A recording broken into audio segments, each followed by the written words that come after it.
Hi friends, welcome to market news.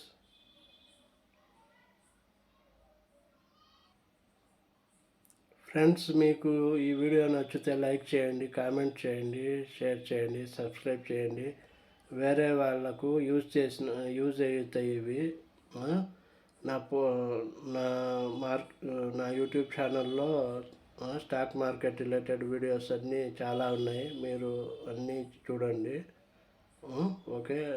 వేరే వాళ్ళకు subscribe చేయమని చెప్పండి, షేర్ చేయండి. Thank you.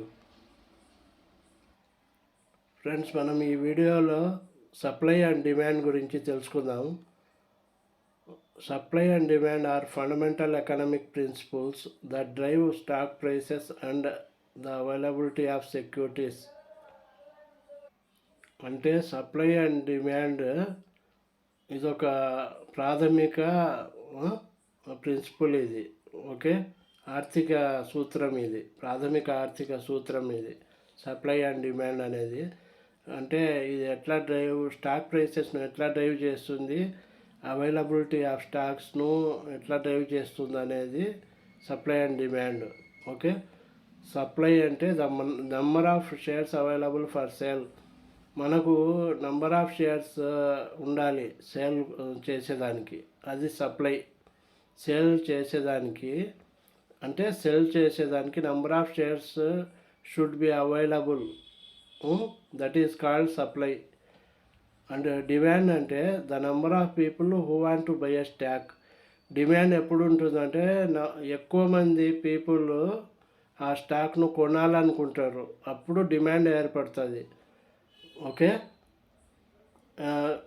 సప్లై ఎందుకంటే ఎక్కువ మంది అమ్మేదానికి రెడీ అవుతారు, సప్లై చేసేదానికి, దాన్ని సప్లై అంటాం.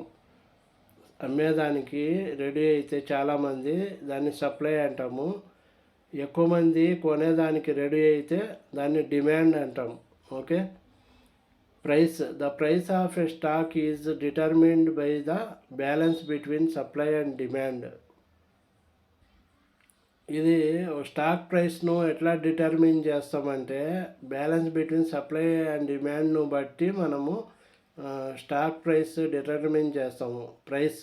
ఓకే, ప్రైస్ను డిటర్మిన్ చేస్తాము. Okay. When demand is higher than supply, price increase. When supply is higher than demand, price decrease. అంటే డిమాండ్ ఎక్కువ ఉంటే, సప్లై కంటే డిమాండ్ ఎక్కువ ఉందనుకోండి, అప్పుడు స్టాక్ ప్రైస్ పెరుగుతుంది. When supply is higher than demand, demand కంటే ఎక్కువ సప్లై ఉంటే ప్రైస్ తగ్గుతుంది. Okay. Traders use supply and demand zones to identify areas where prices may change. Traders supply and demand జోన్స్ను చూస్తారు. ఓకే, యూజ్ చేస్తారు. ఎందుకంటే identify చేసేదానికి, prices ఎట్లా change అవుతాయని చూసేదానికి. Okay. Traders supply and demand zones use చేస్తారు. Okay. Supply zones areas where there are more sellers than buyers causing prices to drop. Buyers కంటే sellers ఎక్కువ ఉంటే అదేం చేస్తుందంటే స్టాక్ ప్రైస్ డ్రాప్ అవుతుంది, తగ్గిపోతుంది. ఓకే. బయర్స్ కంటే సెల్లర్స్ ఎక్కువ ఉండకూడదు ఇప్పుడు. ఓకే. సెల్లర్స్ కంటే బయర్స్ ఎక్కువ ఉండాలి, అప్పుడు ప్రైస్ పెరుగుతుంది. Okay. Demand zones areas where there are. Demand zones అంటే areas where there are more buyers than sellers causing prices to increase. Prices increase అయ్యేది ఎప్పుడు అంటే స్టాక్ ప్రైస్ సెల్లర్స్ కంటే బయర్స్ ఎక్కువ ఉండాలి. ఓకే. సెల్లర్స్ కంటే బయర్స్ ఎక్కువ ఉంటే, కొనేవాళ్ళు ఎక్కువ ఉంటే స్టాక్ ప్రైస్ పెరుగుతుంది. Okay. Understanding supply and demand can help traders predict market movements and make informed decisions. Supply and demand understand చేసుకుంటే ఇన్వెస్టర్స్, అది ఇన్వెస్టర్స్ అండ్ ట్రేడర్స్ అయినా, మెయిన్లీ ట్రేడర్స్ ప్రెడిక్ట్ చేస్తారు market మూవ్మెంట్ను.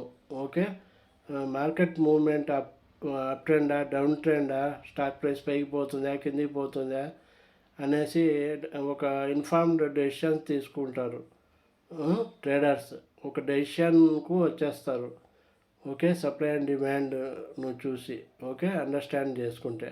For example, traders can use supply and demand theory to identify when to buy or sell stock. దీన్ని supply డిమాండ్ను బట్టి traders నిర్ణయించుకుంటారు, identify చేస్తారు ఎప్పుడు కొనాల స్టాక్, ఎప్పుడు కొనాలి, ఎప్పుడు అమ్మాలి స్టాక్ అని. స్టాక్ ఎప్పుడు కొనాలో, ఎప్పుడు అమ్మాలో ట్రేడర్స్ నిర్ణయించుకుంటారు. సప్లై అండ్ డిమాండ్, ఇది సప్లై అండ్ డిమాండ్ అంటే. Okay, thank you friends.